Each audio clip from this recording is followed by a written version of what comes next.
Okay, welcome back once again to all my dear students.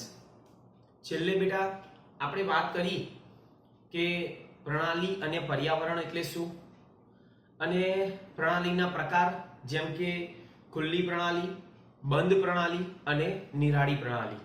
અને ત્યારબાદ પ્રક્રમ વિશે પણ આપણે વાત કરી કે સમઓષ્મી પ્રક્રમ, ત્યારબાદ આપણે કહ્યું સમદાબી પ્રક્રમ અને એડિયાબેટિક, બરોબર છે. તો અને સમતાપી. ઓકે, તો હવે આજે આપણે વાત કરીશું માત્રાત્મક અને વિશિષ્ટ ગુણધર્મની, ત્યારબાદ અવસ્થા વિધેય કોને કહેવાય અને ત્યારબાદ આંતરિક ઉર્જા. બરોબર, તો ચાલો સ્ટાર્ટ કરીએ પહેલા કે માત્રાત્મક અને વિશિષ્ટ ગુણધર્મ. યસ, માત્રાત્મક અને વિશિષ્ટ ગુણધર્મ. ઓકે, સૌપ્રથમ તો માત્રાત્મક ગુણધર્મ કોને કહેવાય કે કોઈ પણ પદાર્થો, કેટલાક પદાર્થો આપણે એવું કહેવાય કે તેના ગુણધર્મ દ્રવ્યના જથ્થા ઉપર આધાર રાખે છે. દાખલા તરીકે કોઈ પદાર્થ હોય અને દ્રવ્યનો જથ્થો હોય એના ઉપર આધાર રાખતો હોય તેના ગુણધર્મ, તો આ ગુણધર્મને આપણે માત્રાત્મક ગુણધર્મ એટલે કે એની માત્રા ઉપર આધાર રાખતો હોય. બરાબર, જેમ કે એક્ઝામ્પલ લઈએ કે ભાઈ પદાર્થનું દ્રવ્યમાન, કાં તો કદ છે, સર્જન એન્થાલ્પી, એન્ટ્રોપી, મુક્ત ઉર્જા, ઉત્કલન બિંદુમાં વધારો, ઠાર બિંદુમાં ઘટાડો, આ બધું કોની ઉપર આધાર રાખે? તો એની માત્રા ઉપર. બરોબર, ઉત્કલન બિંદુમાં વધારો કેમ થાય છે, ઠાર બિંદુમાં ઘટાડો કેમ થાય છે, આ બધું તો આપણે એન્થાલ્પી, એન્ટ્રોપી, મુક્ત ઉર્જા એ ભણ્યા નથી, પણ આગળ આપણે ભણવામાં આવશે. બરોબર, તો તેને આપણે કહેવાય માત્રાત્મક ગુણધર્મ. એટલે પદાર્થના કેટલાક ગુણધર્મ દ્રવ્યના જથ્થા ઉપર આધાર રાખતા હોય તેને માત્રાત્મક ગુણધર્મ કહીએ છીએ. ચાલો લખીએ કે પદાર્થના કેટલાક ગુણધર્મ દ્રવ્યના જથ્થા પર આધાર રાખતા હોય. બરાબર, આ ગુણધર્મને શું કહીશું આપણે બેટા? તો આ ગુણધર્મને પદાર્થના માત્રાત્મક ગુણધર્મ કહે છે. પદાર્થના માત્રાત્મક ગુણધર્મ કહે છે. જેમ કે એક્ઝામ્પલ લીધો કે પદાર્થનું દ્રવ્યમાન. એક્ઝામ્પલ, પદાર્થનું દ્રવ્યમાન.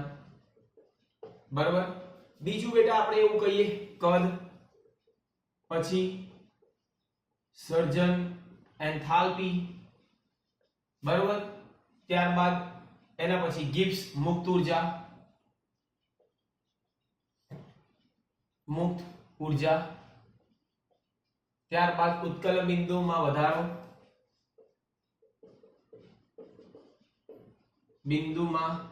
વધારો, એના પછી ઠાર બિંદુમાં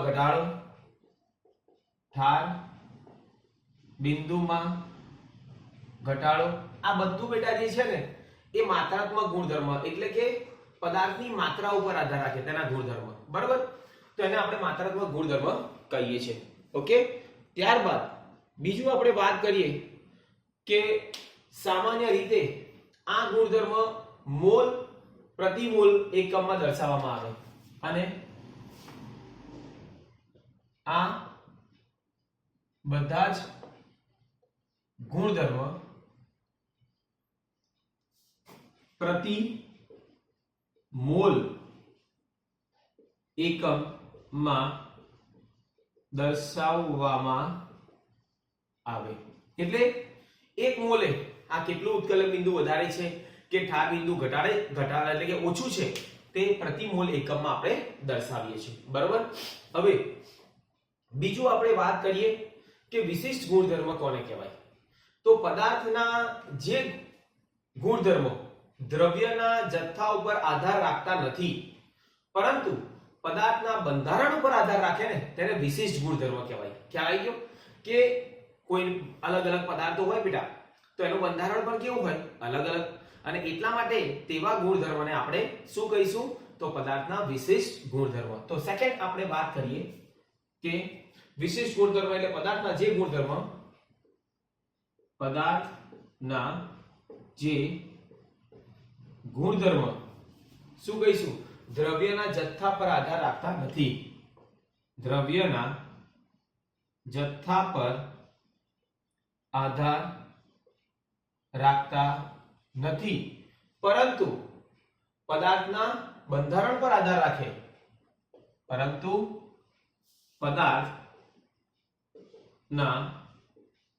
બંધારણ પર આધાર રાખે બરોબર તેને વિશિષ્ટ ગુણધર્મ કહે છે તેને વિશિષ્ટ ગુણધર્મ કહે છે બરોબર તેને આપણે શું કહીએ બેટા વિશિષ્ટ ગુણધર્મ જેમ કે એક્ઝામ્પલ લઈએ કે ઘન પદાર્થનું ગલન બિંદુ ઘનતા પ્રવાહી પદાર્થનું ઉત્કલન બિંદુ બરોબર વહનશીલતા વક્રીભવન બરોબર આ બધા જ કેવા કહેવાય વિશિષ્ટ ગુણધર્મો એક્ઝામ્પલ અહીંયા લઈ લઈએ કે ઘન પદાર્થનું ગલન બિંદુ ઘન પદાર્થનું ગલન બિંદુ એના પછી ઘનતા પછી આપણે એવું કહીએ કે વહનશીલતા બરોબર એના પછી આપણે એવું કહીએ વક્રીભવન વગેરે આ બધા કેવા છે બેટા તો આપણે કહીએ કે વિશિષ્ટ ગુણધર્મ કે જે એના બંધારણો ઉપર આધાર રાખે આપણે માત્રા ઉપર આધાર રાખતા નથી બરોબર આમ તો પ્રવાહીનું ઉત્કલન બિંદુ વિશિષ્ટ ગુણધર્મ છે જ્યારે તેના ઉત્કલન બિંદુમાં થતો વધારો માત્રાત્મક ગુણધર્મ છે એટલે અહીંયા લખીએ પ્રવાહીનું ઉત્કલન બિંદુ વિશિષ્ટ ગુણધર્મ છે ધ્યાન આપજો પરંતુ તેમાં થતો વધારો એ માત્રાત્મક ગુણધર્મ છે પરંતુ તેમાં થતો વધારો એ માત્રાત્મક ગુણધર્મ છે ખ્યાલ આવી ગયો એટલે આ બધું જ આપણને ખબર હોવી જોઈએ તો એવી જ રીતે આપણે એવું કહીએ કે પદાર્થનું ઠાર બિંદુ વિશિષ્ટ ગુણધર્મ છે જ્યારે ઠાર બિંદુમાં થતો ઘટાડો એ માત્રાત્મક ગુણધર્મ છે બરાબર તો તેવી જ રીતે પદાર્થનો ઠાર બિંદુ વિશિષ્ટ ગુણધર્મ છે પરંતુ તેમાં થતો ઘટાડો કેવું છે માત્રાત્મક ગુણધર્મ છે બરોબર તો આ બેટા વાત થઈ વિશિષ્ટ અને માત્રાત્મક ગુણધર્મ બરોબર બધાને ખબર હોવી જોઈએ કે વિશિષ્ટ ગુણધર્મ એ ફક્ત ને ફક્ત પદાર્થના બંધારણ ઉપર આધાર રાખે જ્યારે માત્રાત્મક ગુણધર્મ એ પદાર્થની માત્રા ઉપર આધાર રાખતા હોય છે ચલો નોટ ડાઉન કરી લો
ચલો હવે નેક્સ્ટ પોઈન્ટ આપણે જોઈશું બેટા.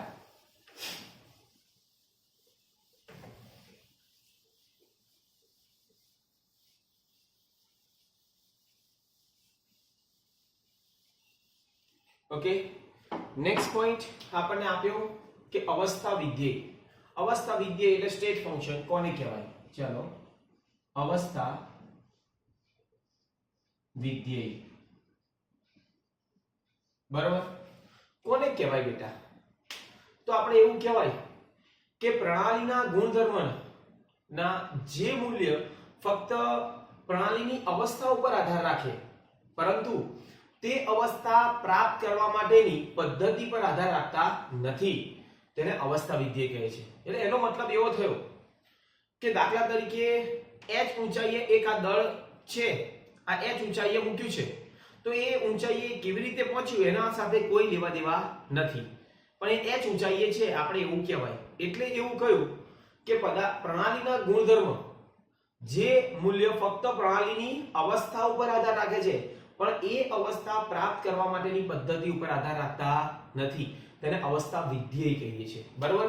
તો અહીંયા લખીએ કે પ્રણાલીના ગુણધર્મ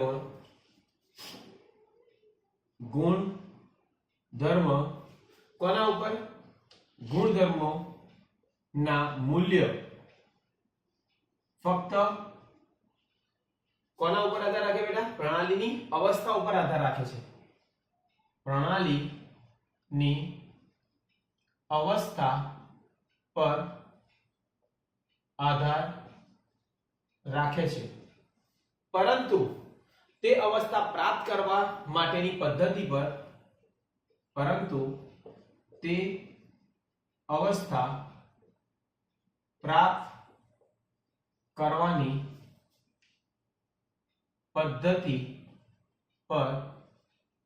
આધાર રાખતા નથી. બરોબર? તેને આપણે શું કહીએ? અવસ્થા વિધેય કહે છે. તેને અવસ્થા વિધેય કહીએ છીએ. અવસ્થા વિધેય કહે છે. ક્લિયર? સમજી ગયા? એને આપણે શું કહીએ? અવસ્થા વિધેય. જેમ કે આપણે m દ્રવ્યમાન હોય, h ઊંચાઈએ, એટલે દાખલા તરીકે m દ્રવ્યમાન ધરાવતા પદાર્થને h ઊંચાઈએ લઈ જવા માટે વિવિધ પદ્ધતિઓ હોઈ શકે. દાખલા તરીકે અહીંયાથી મારે ઉપર જવું હોય અગાશીમાં, તો અલગ અલગ પદ્ધતિ દ્વારા હું અગાશીમાં, એટલે કે અલગ અલગ રીતે હું અગાશીમાં જઈ શકું છું. બરાબર? પરંતુ તે ઊંચાઈ, તેની સ્થિતિ ઊર્જા તો મૂલ્ય તો mg નિશ્ચિત જ હોવાનું. તે હું અગાશીમાં ગયો, કેવી રીતે ગયો એના સાથે કોઈ લેવા દેવા નહીં. એટલે સ્થિતિ ઊર્જા કેવી થઈ ગઈ? નિશ્ચિત. અને આમ સ્થિતિ ઊર્જા પદાર્થનું અવસ્થા વિધેય છે એવું કહેવાય. ખ્યાલ આવી ગયો? એટલે એમ અહીંયા જેમ કે m દ્રવ્યમાન ધરાવતા પદાર્થને m દ્રવ્યમાન ધરાવતા પદાર્થને h ઊંચાઈએ આપણે એવું કહીએ લઈ જવા માટે, ઊંચાઈએ લઈ જવા માટે શું થયું? વિવિધ પદ્ધતિઓ હોઈ શકે. લખો વિવિધ પદ્ધતિ હોઈ શકે. બરોબર છે? હા. પરંતુ તે ઊંચાઈએ તેની સ્થિતિ ઊર્જા તો કેવી રહેવાની? મૂલ્ય. પરંતુ તે ઊંચાઈએ તેની સ્થિતિ ઊર્જા નું મૂલ્ય, જેને કહીએ mgh, નિશ્ચિત હોય છે. mgh નિશ્ચિત હોય. બરોબર છે? ખ્યાલ આવી ગયો? આમ સ્થિતિ ઊર્જા પદાર્થનું અવસ્થા વિધેય છે, અને આમ સ્થિતિ ઊર્જા પદાર્થનું અવસ્થા વિધેય છે. ખ્યાલ આવી ગયો? સ્થિતિ ઊર્જા શું કહેવાય બેટા? પદાર્થનું અવસ્થા વિધેય. હવે દાખલા તરીકે બીજું એક એક્ઝામ્પલ આપું કે દાખલા તરીકે 1 મોલ આદર્શ વાયુ 273 કેલ્વિન તાપમાન અને 1 બાર દબાણ અને 22.4 લિટર કદ ધરાવે છે, પરંતુ કદનો આધાર 273 કેલ્વિન તાપમાન અને 1 બાર દબાણ લાવતા પહેલા જ જે તે પદાર્થની કઈ સ્થિતિમાં હતો તેના ઉપર રહેતો નથી, બરોબર છે. એટલે એવું કહીએ કે આમ નિયત તાપમાન અને દબાણે વાયુના નિશ્ચિત જથ્થાનું કદ તે અવસ્થા વિધેય છે. એટલે અવસ્થા વિધેય કયા કયા હોઈ શકે તો આપણે જોઈએ. અવસ્થા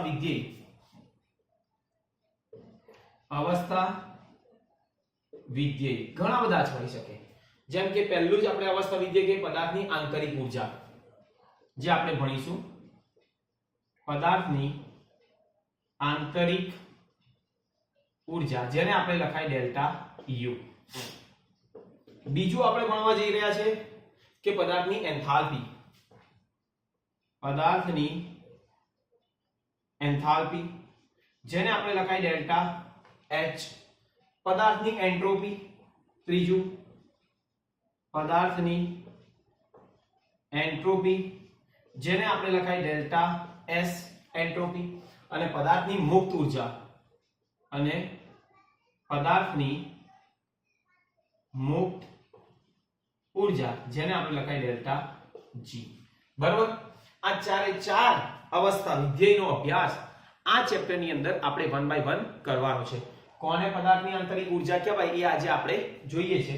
પછી આપણે ભણીશું પદાર્થની એન્થાલ્પી, પદાર્થની એન્ટ્રોપી અને છેલ્લું પદાર્થની ગિબ્સ મુક્ત ઊર્જા. બરાબર. તો પહેલા અવસ્થા વિધેય કોને કહેવાય કે ભાઈ h ઊંચાઈએ, દાખલા તરીકે મેં તમને એક્ઝામ્પલ લીધો કે પ્રણાલી હોય તો પ્રણાલીના ગુણધર્મ જે મૂલ્ય ફક્ત અને ફક્ત પ્રણાલીની અવસ્થા ઉપર આધાર રાખે, પરંતુ તે અવસ્થા પ્રાપ્ત કેવી રીતે કરવામાં આવી તેના ઉપર આધાર રાખતા નથી. તેને આપણે શું કહીએ છીએ? અવસ્થા વિધેય. બરાબર. ચલો નોટ ડાઉન કરી લો.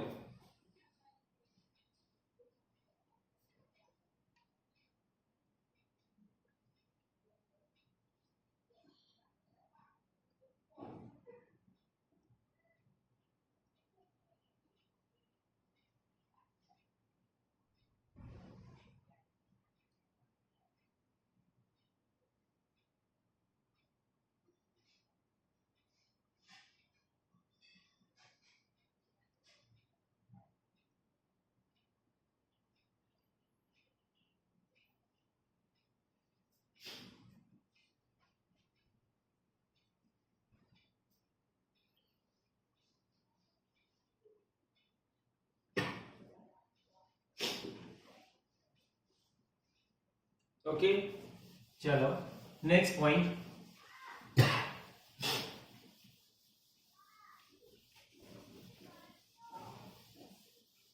હવે આપણે બેટા વાત કરીશું આંતરિક ઊર્જા વિશે. પહેલો જ પોઈન્ટ ઇન્ટરનલ એનર્જી, જેને કહીએ આંતરિક ઊર્જા, જેને આપણે લખાય ડેલ્ટા યુ. ધ્યાન આપજો. આંતરિક ઊર્જા કોને કહેવાય? સૌપ્રથમ તો આંતરિક ઊર્જા એટલે આપણે એવું કહેવાય કે દરેક પદાર્થમાં તેના દ્રવ્યના આધારે તેમજ તેની લાક્ષણિકતાના આધારે તેના બંધારણમાં ચોક્કસ ઊર્જા સમાયેલી હોય છે. કોઈ પણ પદાર્થ હોય, દાખલા તરીકે આ એક ડસ્ટર છે, આ ડસ્ટરની અંદર પણ તેના બંધારણના આધારે એની અંદર ઊર્જા છે, અને એ ઊર્જાને આપણે શું કહીએ છીએ? પદાર્થની આંતરિક ઊર્જા. બરાબર. તો લખીએ કે દરેક પદાર્થમાં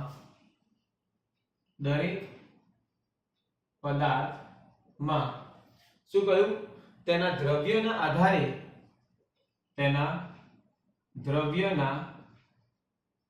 આધારે અને બીજું આપણે કહ્યું તેને લાક્ષણિકતાના આધારે, તેની લાક્ષણિકતાના આધારે એવું કહેવાય ચોક્કસ ઊર્જા સમાયેલી હોય છે. ચોક્કસ ઊર્જા સમાયેલી હોય છે, જેને આંતરિક ઊર્જા કહે છે. જેને આંતરિક ઊર્જા યુ કહે છે. બરાબર.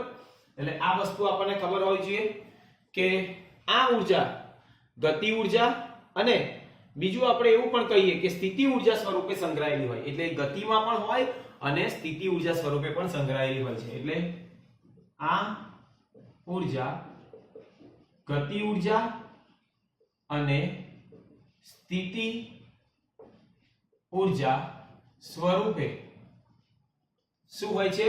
સંગ્રહાયેલી હોય છે.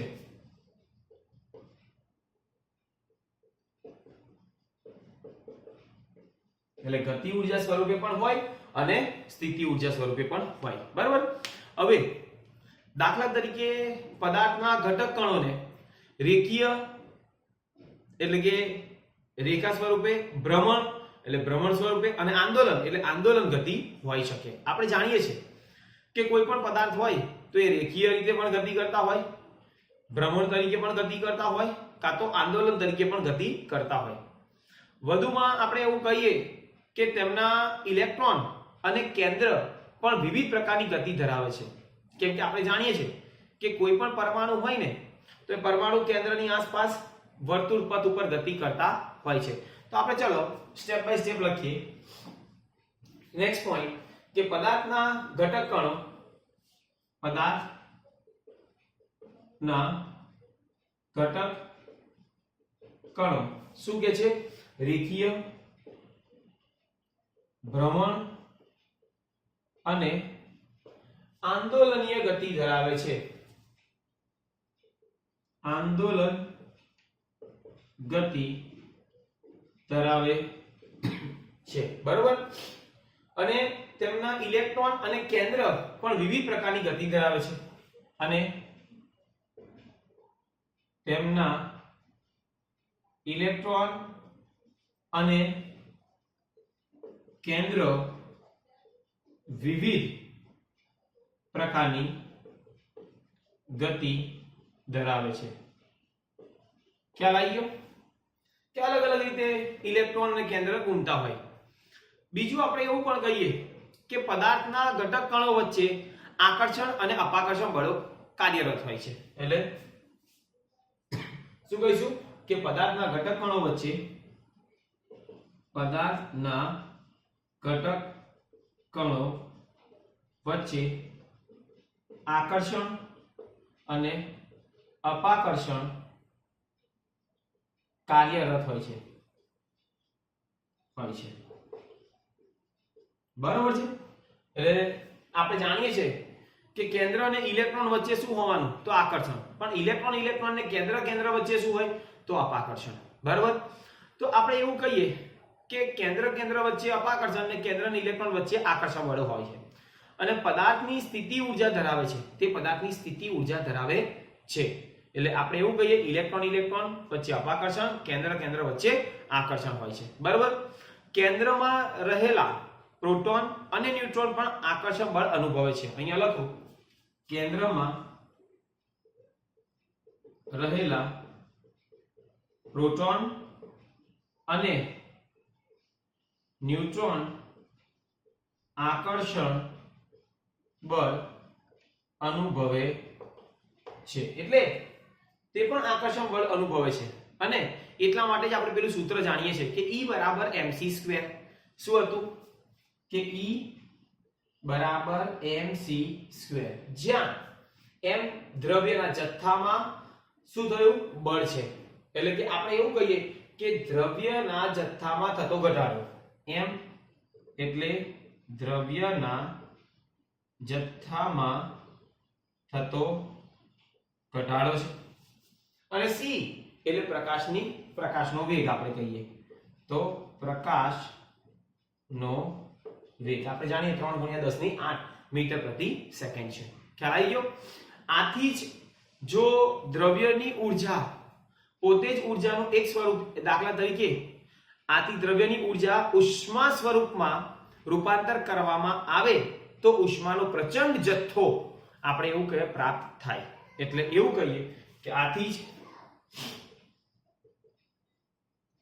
શું કહ્યું કે જો દ્રવ્યની ઊર્જાનું ઉષ્મા સ્વરૂપમાં રૂપાંતર કરવામાં આવે, જો દ્રવ્યની ઊર્જાનું ઉષ્મા સ્વરૂપમાં રૂપાંતર કરવામાં આવે તો ઉષ્માનો પ્રચંડ જથ્થો ઉત્પન્ન થાય છે. બરોબર, તો અહીંયા લખીએ કે ઉષ્માનો પ્રચંડ જથ્થો શું થાય છે બેટા? પ્રાપ્ત થાય છે. પ્રાપ્ત થાય છે. Okay, clear? અને આમ આપણે એવું કહીએ કે પદાર્થમાંથી પ્રાપ્ત થતી ઊર્જાના કુલ જથ્થાને પદાર્થની આંતરિક ઊર્જા કહે છે. અને અહીંયા લખીએ કે આમ પદાર્થમાંથી પ્રાપ્ત થતી, શું કહ્યું બેટા? પદાર્થમાંથી પ્રાપ્ત થતી ઊર્જાના કુલ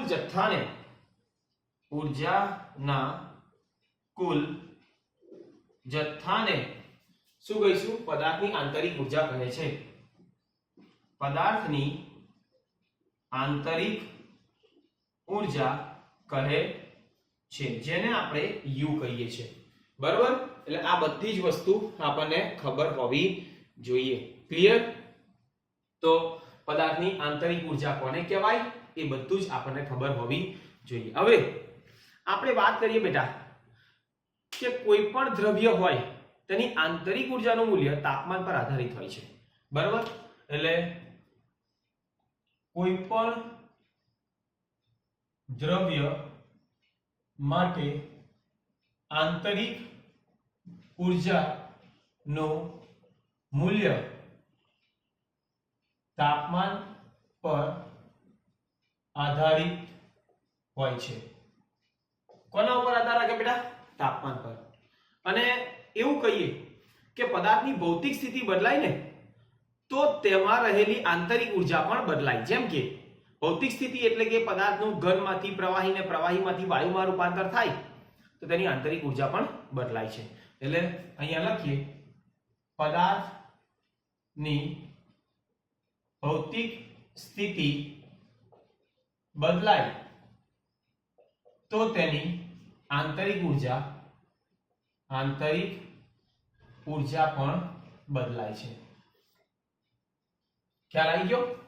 ક્લિયર? એટલે આ પણ આપણને ખબર હોવી જોઈએ કે આંતરિક ઊર્જાનું નિરપેક્ષ મૂલ્ય બદલાતું હોવાથી તેમનું મૂલ્ય માપી શકાતું નથી. એટલે પરંતુ આંતરિક ઊર્જાનો ફેરફાર આપણે માપીએ છીએ. હંમેશા યાદ રાખો, આંતરિક ઊર્જાનું નિરપેક્ષ મૂલ્ય માપી શકાતું નથી. આંતરિક ઊર્જાનું નિરપેક્ષ મૂલ્ય માપી શકાય નહીં, પરંતુ તેનો ફેરફારનું મૂલ્ય માપવામાં આવે છે. આંતરિક ઊર્જાનો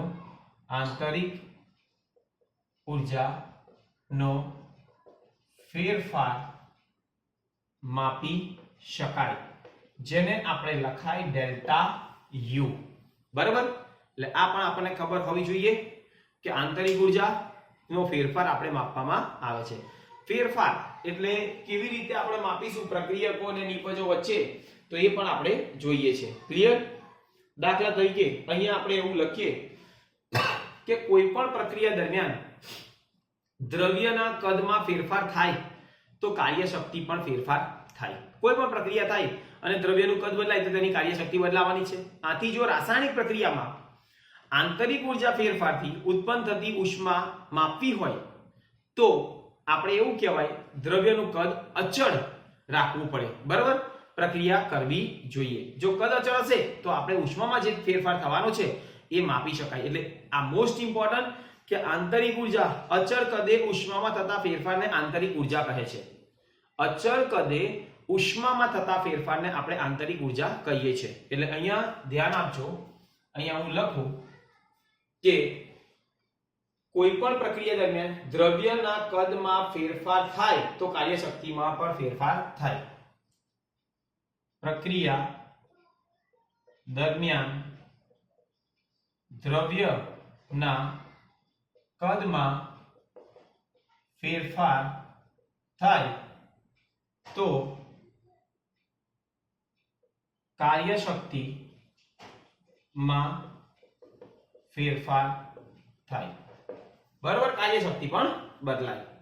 આથી જો રાસાયણિક પ્રક્રિયામાં આથી જો રાસાયણિક પ્રક્રિયામાં શું કરીશું બેટા, આંતરિક ઉર્જાના ફેરફારથી ઉત્પન્ન થતી ઉષ્મા, આંતરિક ઉર્જાના ફેરફારથી ઉત્પન્ન થતી ઉર્જા જે છે બરોબર, માપવી હોય કાં તો ઉષ્મા માપવી હોય, ઉષ્મા માપવી હોય બરોબર, તો દ્રવ્યનું કદ અચળ રાખીને પ્રક્રિયા કરવી જોઈએ. તો દ્રવ્યનું કદ અચળ રાખીને પ્રક્રિયા કરવી જોઈએ. કેમ બેટા? કારણ એક જ કે અહીંયા દ્રવ્યનું કદ બદલાય તો કાર્યશક્તિમાં પણ ફેરફાર થવાનો છે, એટલે કદ આપણે કેવું જોઈએ? અચળ. અને એટલા માટે અહીંયા આપણે એવું કહ્યું કે રાસાયણિક જ્યારે અચળ કદે કરવામાં આવે ત્યારે થતા ઉષ્માના ફેરફારને આંતરિક ઉર્જા અથવા તો પ્રક્રિયકની આંતરિક ઉર્જાના તફાવત જેટલું હોય છે. એટલે આંતરિક ઉર્જા એટલે અચળ કદે ઉષ્મામાં થતા ફેરફારને આંતરિક ઉર્જા ફેરફાર કહીએ છે. બરોબર? એટલે અચળ કદે ઉષ્મામાં થતા ફેરફારને આંતરિક ઉર્જા ફેરફાર ડેલ્ટા યુ કહે છે. બરાબર? જેને આપણે લખાય QV બરાબર અહીંયા નિપજોની આંતરિક ઉર્જા ઓછા પ્રક્રિયકોની આંતરિક બરાબર ડેલ્ટા યુ. ડેલ્ટા યુ એટલે આંતરિક ઉર્જા ફેરફાર. ખ્યાલ આવે છે? આ નિપજ એટલે કે અહીંયા આપણે એવું કહીએ પ્રોડક્ટ માઈનસ રિએક્ટન્ટ એટલે નિપજ ઓછા પ્રક્રિયક, અને જેને આપણે કહીએ અચળ કદે ઉષ્મામાં થતા ફેરફારને આંતરિક ઉર્જા ફેરફાર કહીએ છીએ. અને આમ આંતરિક ઉર્જા તફાવત અચળ કદે થતો ઉષ્માનો ફેરફાર છે એવું કહીએ ને. આંતરિક ઉર્જા ફેરફાર એ ઉષ્માનો થતો ફેરફાર અચળ કદે. બરોબર? તો આ બધું આપણે વાત કરી કે આંતરિક ઉર્જા. બરોબર? તો આ બધું તમે નોટ ડાઉન કરી લો આંતરિક ઉર્જા વિશે, અને પછી નેક્સ્ટ વિડિયોની અંદર આપણે એન્થાલ્પી વિશે ભણીશું. બરોબર? તો આજના વિડિયો માટે આટલું enough. Thank you very much.